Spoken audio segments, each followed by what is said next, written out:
Hello, everybody. Very good morning. How are you all? So, let's start our today's class. And today we will read about PM Cares Fund. So, what is it? So, let's see. But before that, we will do our vocabulary. So, let's start it. And if you are new to this channel and you haven't subscribed it, then do it right now and share it with your friends as well. So, let's start.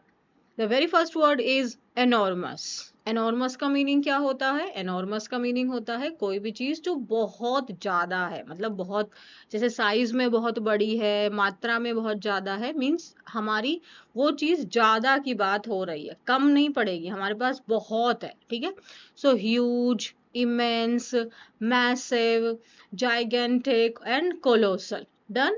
Spellings learn कर लेना है और इसके pronunciation को भी learn करना है। ये जाय होगा, ये ग होगा, ग। तो जाइगेंटिक। ठीक है, सो एनॉर्मस क्या हो गई? बहुत ज्यादा, ह्यूज है, मेमोथ है, इमेंस है, मैसिव है, जाइगेंटिक है, कोलोसल है।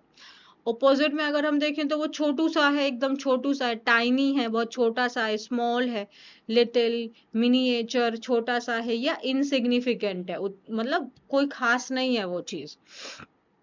She has an enormous amount of work to complete. इसका मतलब क्या हुआ कि उसके पास में बहुत सारा काम है करने के लिए।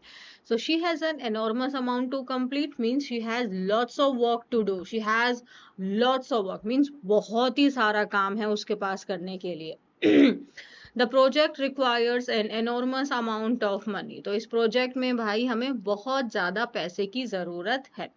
Enormous amount of money means बहुत ज्यादा पैसा लगेगा इस प्रोजेक्ट में। डन है। पार्ट्स ऑफ स्पीच क्या है इसका? एडजेक्टिव। नेक्स्ट वर्ड क्या है हमारा? कैलामिटी। ITY लगा हुआ है, पार्ट्स ऑफ स्पीच नाउन है। कैलामिटी का मतलब हो गया तबाही, डिजास्टर। ठीक है, डिजास्टर। आपको पता है ये डिजास्टर वर्ड कैसे आया है? डिस का मतलब हम लोग जानते हैं अवे, है ना, या अगेंस्ट, और आपका अगेंस्ट, ये इसका मीनिंग है, ये इसके सिनोनिम वो है, रूट वर्ड है इसका। और आपको पता है एस्टर का मतलब होता है स्टार।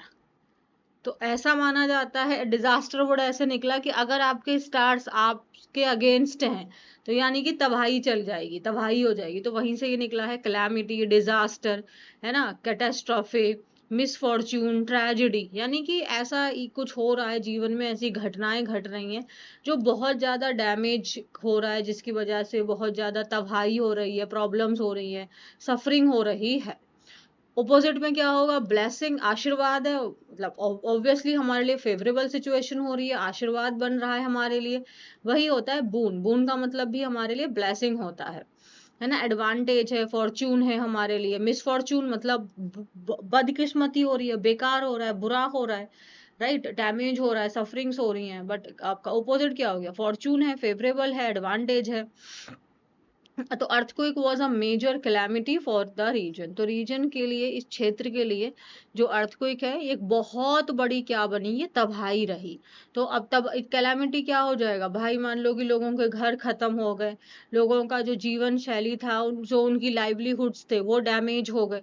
तो क्या कर दिया? मेजर, मेजर मीन्स बहुत बड़ा, कैलामिटी मीन्स तबाही।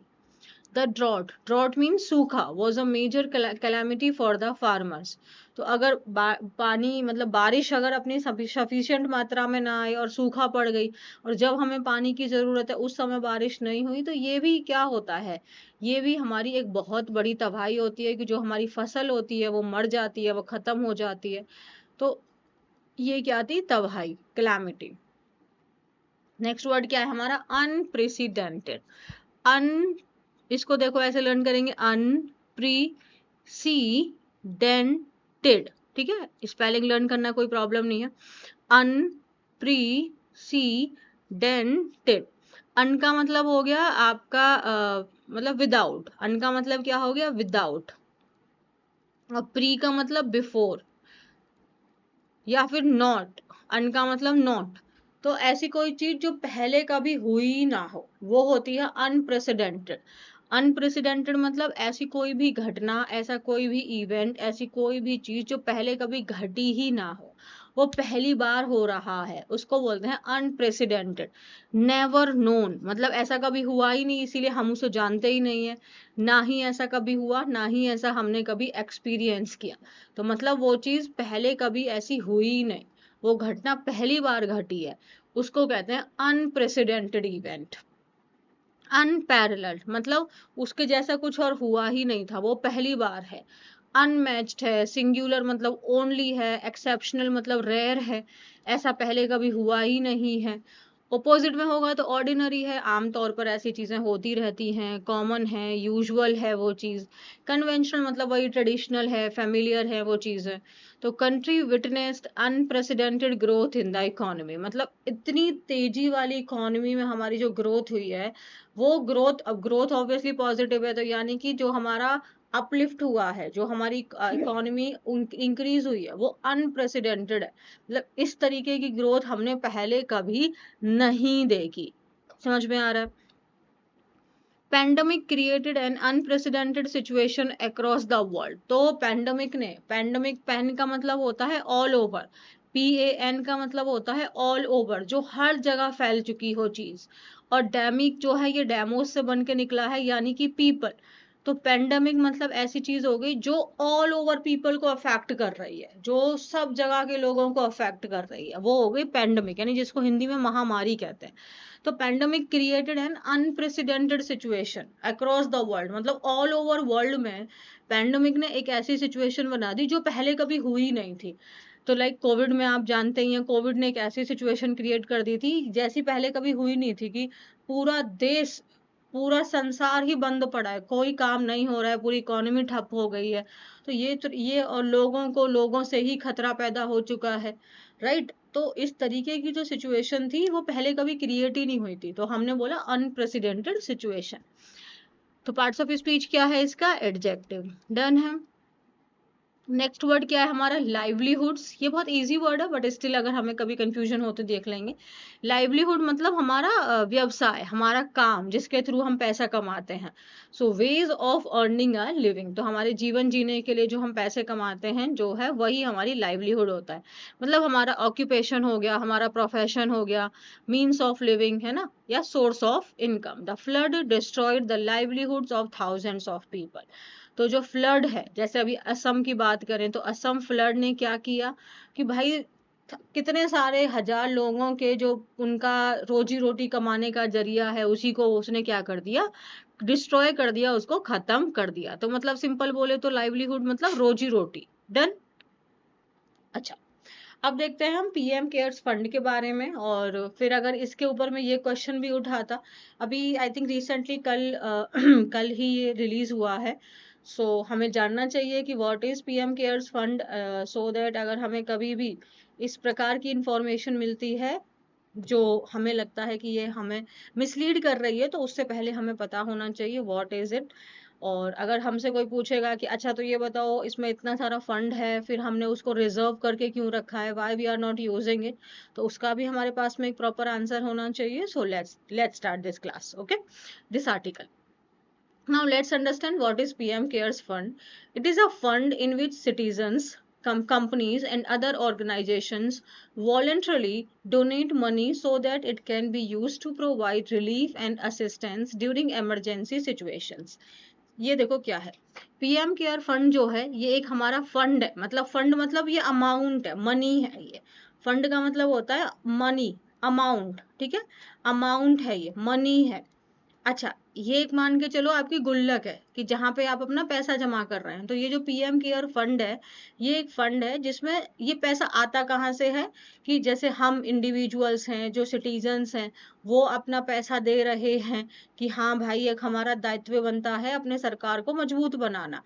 ठीक है, तो सिटीजन्स पैसे दे रहे हैं, कंपनीज का है, और अदर ऑर्गेनाइजेशन है, जैसे ऑर्गेनाइजेशंस के अपने ऑब्लिगेशंस होते हैं कि आपको गवर्नमेंट को इतना पैसा देना पड़ेगा, CSR वगैरह जो होता है, तो उसके थ्रू ये आपका वॉलंटरीली अपनी इच्छा से मनी को डोनेट किया जाता है। सो दैट मीन्स ताकि इसको हम यूज कर सकें जब हमें रिलीफ एंड असिस्टेंस की जरूरत पड़े इमरजेंसी सिचुएशंस में। अब इमरजेंसी सिचुएशंस कौन सी? जैसे कि कोविड-19, उस समय पे हम लोग प्रिपेयर्ड नहीं थे, उस समय पे ऐसा वो अनप्रेसिडेंटेड इवेंट था, ऐसा कभी हुआ नहीं था।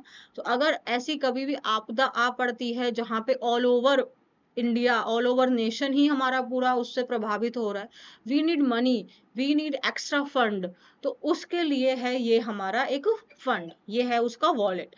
ये कब बना था? ये आपके मार्च 2020 में बनाया गया था, मोदी जी के द्वारा ही, उन्होंने ही लोगों को ये अपील किया था कोविड-19 पैंडेमिक के दौरान, to provide assistance during public health emergencies, natural और man made disasters and other emergency और डिस्ट्रेस सिचुएशंस। आपको समझ में आ गया कि इसके बनाने का पर्पस क्या था? यही था कि अगर असिस्टेंस, हमें जो सपोर्ट देना है, असिस्टेंस मीन्स जो हमें हेल्प करनी है, जो हमें सपोर्ट देना है, पब्लिक हेल्थ इमरजेंसी कि ऐसी कंडीशन आ गई, कोई बीमारी आउटबर्स्ट हो गई, पूरे शहर में फैल गई, पूरे और वो चीज क्या है, वो आपकी कम्युनिकेबल है, वो ट्रांसफर हो रही है और वो बहुत तेजी मात्रा में पूरे भारत को अपने अंडर ले ले रही है। तो ऐसी सिचुएशंस में, अब वो प्रॉब्लम चाहे नेचुरल हो या मैन मेड डिजास्टर हो, तो इस तरीके की इमरजेंसी या डिस्ट्रेस सिचुएशन में हम इस अमाउंट का यूज कर सके।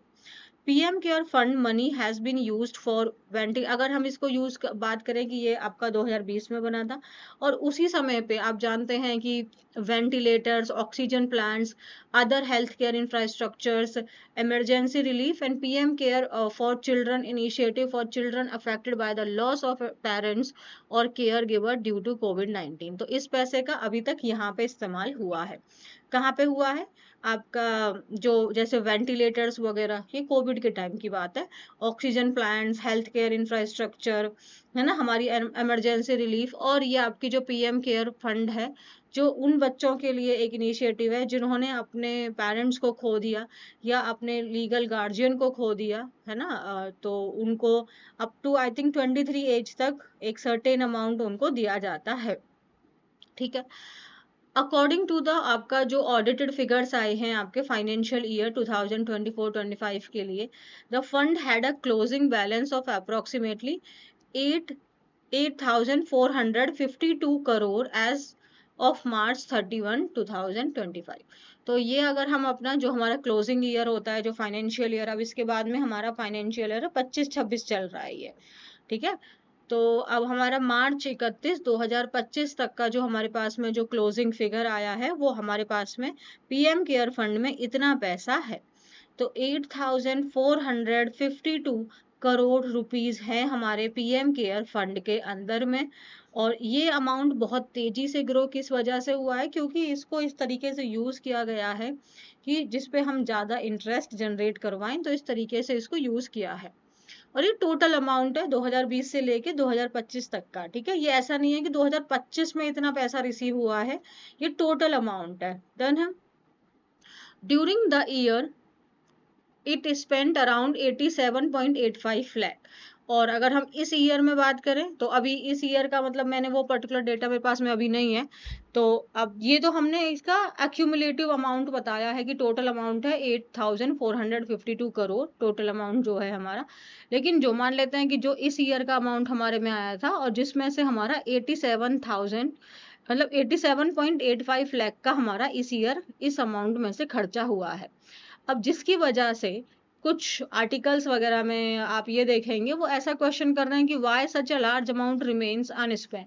आपके ब्रेन में भी ये क्वेश्चन आ सकता है कि जब हमारे पास में अप्रोक्सीमेटली मान लेते हैं कि हमारे पास 84,000, राइट, 8,452 करोड़ रुपीस हैं, तो हम इस पैसे को हमने बचा के क्यों रखा? इतनी सारी प्रॉब्लम्स चल रही हैं, हम वो पैसा क्यों नहीं खर्च कर रहे हैं? तो इसका आंसर हमारे पास भी होना चाहिए। तो let's see. However, the fact that an emergency fund has a large reserve does not automatically mean that the money is being wasted or mismanaged. ये अगर कि हमारा जो इमरजेंसी फंड है, ये इस पे हमारा इतना सारा पैसा है, लार्ज रिजर्व है, मतलब हमने इतना पैसा अपने हमारे पास स्टोर है हमारे पास, इसका मतलब ये नहीं है कि वो पैसा हमारा या तो बर्बाद हो गया या हमने उसको मिसमैनेज किया है, हम उसको यूज क्यों नहीं कर रहे हैं।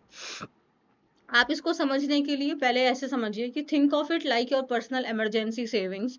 Suppose you have 5 lakh specially for an emergency.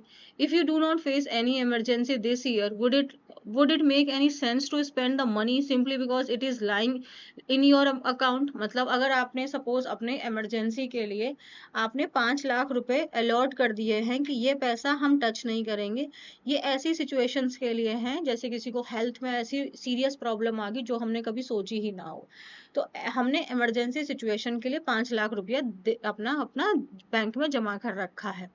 और सपोज करिए कि इस साल हमें कोई ऐसी आपदा ना झेलनी पड़ी, भगवान करे कभी ना झेलनी पड़े, तो क्या इसका मतलब ये हो गया कि हमने वो पैसा खर्च नहीं किया, तो इसका मतलब हमने बर्बाद कर दिया वो पैसा, या वो पैसा हमारा गलत हो गया है? शायद नहीं. The purpose of an emergency fund is to ensure that money is available when something unexpected happens, and this is the same principle which we can apply at the national level. तो ये बहुत simple तरीके से आपको मैंने समझाने की कोशिश की है कि हमारे पास इतना रिजर्व है. It doesn't mean that we have to spend it, right?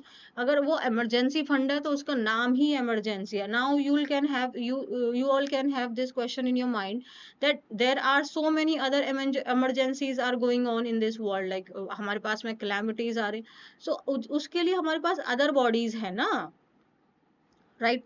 The lesson from कोविड-19, अगर हमें कोविड-19 से सीखना, और ऐसी आपदाएं आती रहेंगी, क्योंकि अब हम नहीं हो सकते ना, हम इतना स्मॉग नहीं हो सकते कि आगे जीवन में हमें कोई समस्या नहीं आएगी. तो कोविड-19 पैंडेमिक ने हमें ये शो कर दिया how suddenly an unprecedented crisis can affect an entire country. ऐसा हो गया, हम में से कोई भी प्रिपेयर नहीं था उस चीज के लिए, पूरे देश को उसने प्रभावित कर दिया. और ऐसे में गवर्नमेंट की रिस्पॉन्सिबिलिटी ही तो बनती है कि वो अपने लोगों को देखें. आप जानते हैं राशन से लेके डायरेक्ट अमाउंट तक उनको हुआ, अदर हॉस्पिटल फैसिलिटीज वगैरह वो सब प्रोवाइड की जाएंगी. तो इतना अमाउंट जितना हमें सुनने में लग रहा है वो उतना भी नहीं है. So it was not just a health emergency. Hospitals need additional facilities, oxygen and medical equipments were required, people's livelihood were affected, businesses were disrupted, millions of people need assistance. तो ये सिर्फ कोई एक मेडिकल इमरजेंसी नहीं थी, ये सिर्फ कोई एक हेल्थ इमरजेंसी नहीं थी. अब इतनी मात्रा में जब लोग बीमार हो रहे हैं, उनको मेडिकल हेल्प की जरूरत है, तो हमें एडिशनल फैसिलिटीज की भी जरूरत पड़ेगी, ऑक्सीजन एंड मेडिकल इक्विपमेंट्स की भी जरूरत पड़ेगी. लोगों के जो भाई बिजनेस थे, जो उनका काम था, जो वो नौकरी कर रहे थे, जो भी वो व्यापार कर रहे थे, जो भी उनका काम था, वो सब प्रभावित हो गया था. बिजनेसेस आपके रुक गए थे. Millions of people need assistance. ऐसे समय पे पूरे देश को आपकी हेल्प की जरूरत है. And India has a population of more than 1.4 billion people. During a nationwide emergency, even a small amount of assistance per person can require thousands of crores of rupees. तो हमारी जो पॉपुलेशन है वो more than 1.4 billion people की, और हर एक लोग तक पहुंच पाना, उनको असिस्ट करना, उनको हेल्प प्रोवाइड करना. तो even a small amount of assistant, अगर हम छोटा भी उन तक हमको लग रहा है कि सरकार ने हमें सिर्फ 100 रुपए दिए, बट ये 100 रुपए अगर पूरे देशवासियों तक गए हैं तो वो तो बहुत बड़ा अमाउंट लेके चला गया ना. तो इस तरीके से हमें सोचना पड़ेगा. So even a small amount of assistance can per person can require thousands of crores of rupees. समझ में आए? अब इसको ऐसे समझो कि अगर हम बात करें कि अगर गवर्नमेंट को एक इंसान के ऊपर में 5,000 रुपए खर्च करने पड़ रहे हैं, अब ये सोचो कि वो 5,000 रुपए आपकी हेल्थ में, एक्स्ट्रा डॉक्टर्स लग रहे हैं, एक्स्ट्रा अदर फैसिलिटीज हो रही है, और भी बहुत सारी चीजें अदर हो रही हैं, तो अगर पर पर्सन पे 5,000 का खर्चा पड़ रहा है और ये गवर्नमेंट की तरफ से बियर किया जा रहा है to 1 crore people, then it would automatically require 5,000 crore, right? So this would not include the cost. और इसमें मान लेते हैं अभी हमने पीपल को दे दिया, और इसमें कॉस्ट ऑफ हॉस्पिटल्स, मेडिसिन, आपका medical infrastructure, rehabilitation and other relief measures तो इन्वॉल्व ही नहीं है. तो हमें ऐसा अगर लग रहा है कि हमारे पास में इतना मोटा अमाउंट है, हम खर्च क्यों नहीं कर रहे हैं, तो हमारी बहुत बड़ी पॉपुलेशन है. ऐसी पॉपुलेशन को हेल्दी रखना, ऐसे सिचुएशन में कंट्रोल रखना, लोगों को कम से कम प्रॉब्लम में फेस करनी पड़े, उसके लिए हमें बहुत कैपेबल होना पड़ेगा, राइट? तो ये अमाउंट बहुत ज्यादा नहीं है, और ये अमाउंट अगर हमारे पास में है तो ये हमारे पास खुश होने की बात है कि हम रेडी हैं फ्यूचर की सिचुएशंस के लिए, और हम अपने आप को तैयार कर रहे हैं. So therefore, although 8,452 crore is undoubtedly a huge amount, a major nationwide emergency could potentially require enormous resources within a short period, right? तो अगर कोई ऐसी nationwide emergency बन जाती है, तो वहां पे हमें enormous resources की जरूरत पड़ेगी, बहुत सारे resources चाहिए, एक चीज से काम नहीं चलेगा, मल्टीपल चीजें हमें यहाँ पे लानी पड़ेंगी शॉर्ट पीरियड में, और वहां पे वो सारा खर्चा कौन बियर करेगा? गवर्नमेंट। तो गवर्नमेंट को हमें अपनी इकोनॉमी को भी तो हैम्पर नहीं करना है ना। अब ये सोचो कि हमारे पास एक इमरजेंसी फंड अलग से है, तो मैम वो भी तो यूज होता है, ऑब्वियसली होता है, बट अगर हम चाहते हैं कोई आपदा आए लेकिन हमारी इकोनॉमी एकदम कोलैप्स ना कर जाए, तो उसके लिए हम थोड़ा थोड़ा पहले से प्रिपेयर करके रखते हैं कि नहीं रखते, ये वो वाला अमाउंट वाली बात हो रही है, ठीक है। So does every calamity require PM cares money? तो अब हमको लगता है कि मैम ऐसी बहुत सारी आपदाएं आई हैं, ऐसी बहुत सारी प्रॉब्लम्स आई हैं जहाँ पे हमें मनी हम यूज कर सकते थे। देखो ऐसा नहीं है, एज अ ह्यूमन बीइंग हम सोचते हैं, हम एक इंडिविजुअल पर्सन सोचते हैं, तो हमको लगता है कि बिल्कुल करेक्ट बात है, लोग यहाँ पे मर रहे हैं और सरकार पैसा नहीं खर्च कर रही है। बट आपको ये भी देखना होगा कि हर एक चीज के लिए अपनी अपनी बॉडीज होती हैं जो फंक्शन कर रही हैं, राइट। तो इसीलिए एक ही चीज को आप सारे काम में अलॉट नहीं कर सकते हो। So India already has other mechanism for dealing with disaster and emergencies, including government budgets and dedicated disaster response fund. तो हमारे पास ऑलरेडी अदर बॉडीज हैं, अदर मैकेनिज्म हैं, अदर प्रोसेस हैं डिजास्टर्स को, अदर इमरजेंसीज को हैंडल करने के लिए, जिसमें हमारा गवर्नमेंट बजट भी एलोकेट होता है ना, डिजास्टर रिस्पॉन्स फंड्स एलोकेट होते हैं। तो इसीलिए whenever there is a flood, landslide, cyclone और other calamity, it does not automatically mean that PM cares fund must be used. तो इसका मतलब ये नहीं है कि हमारे को एक ऐसा पैसा दिखाई दे रहा है तो सबसे पहले हम उसी पे टारगेट करें। एक सेंसिबल ह्यूमन बीइंग और एक सेंसिबल पर्सन के नाते भी अगर हम सोचेंगे तो हमें समझ में आ जाएगा कि हमने एक इमरजेंसी फंड अपने घर में हम बना के रखते हैं, ताकि अगर भगवान ना करे कोई ऐसी प्रॉब्लम हमें झेलनी पड़े तो ऐसा ना हो जाए कि हम दूसरों से कर्जा ले लेके इतने दब जाएं कि हम फिर अब उसी को भरने में हमारा जीवन बीत जाए। लेकिन अगर हमने छोटा छोटा अमाउंट करके अपने पास एक स्टोर करके रखा हुआ था, तो हमने इससे अपने आप को कुछ दिन तो एटलीस्ट बचा लिया। ये ऐसे सोच के चलना है हमें। If other dedicated funds are sufficient to deal with a particular emergency, preserving PM cares is an additional reserve for a future crisis can be a reasonable decision. तो अगर हमारे जो अदर डेडिकेटेड फंड्स हैं, जो हमने other other problems के लिए जो डेडिकेटेड फंड्स हैं, वो सफिशिएंट हैं उन पर्टिकुलर इमरजेंसी सिचुएशंस को डील करने के लिए, तो पीएम केयर फंड को प्रिजर्व करके रखना, उसको प्रोटेक्ट करके रखना एक एडिशनल रिजर्व की तरह, कि हाँ हमारे पास में ये एक एडिशनल अमाउंट जमा हो रहा है जिसको हम हमारी फ्यूचर क्राइसिस के समय पे हम एक यूज कर सकते हैं। ये एक बहुत समझदारी भरा हमारा डिसीजन रहेगा। तो अगर हमसे कोई भी ये पूछता है, देखो अगर हमें एक सिटीजन होने के पर्सपेक्टिव से सोचें तो हमें हर बार क्रिटिसाइज करना ठीक नहीं होता है, हर बार गुस्सा करना ठीक नहीं होता है। हमारा एक नेचर होता है ब्लेम करने का, हमारा एक नेचर होता है डाउट करने का। वो अच्छी बात है, डाउट करना चाहिए, हर चीज पे डाउट करो, हर फैक्ट को चेक करो, किसी को भी ब्लाइंडली फॉलो नहीं करना, चाहे फिर वो कोई भी आर्टिकल हो, कहीं का भी क्यों ना हो। बट उसके साथ साथ में अगर कोई मिस इंफॉर्मेशन प्रोवाइड कर रहे हैं हमको, मतलब हमें भड़काने की कोशिश कर रहे हैं, तो वो भी हमें समझना होगा। आपको पहले से पता होना चाहिए कि हमारे देश में कैसे चीजें फंक्शन करती हैं और हम कैसे ग्रो कर रहे हैं, ठीक है। तो thank you very much. I hope आपको ये समझ में आ गया होगा कि पीएम केयर फंड क्या है, कब बना था, इसका और पर्पस क्या है, और इसके पैसे को हम अदर क्लैमिटीज में क्यों नहीं यूज करते हैं। चलिए bye everyone, take care, may God bless you. और ये आर्टिकल सेल्फ रीड करने के लिए मैं आपको इस टेलीग्राम चैनल पर सेंड कर दूंगी, वहां से आप इसे रीड कर लेना। Okay, bye.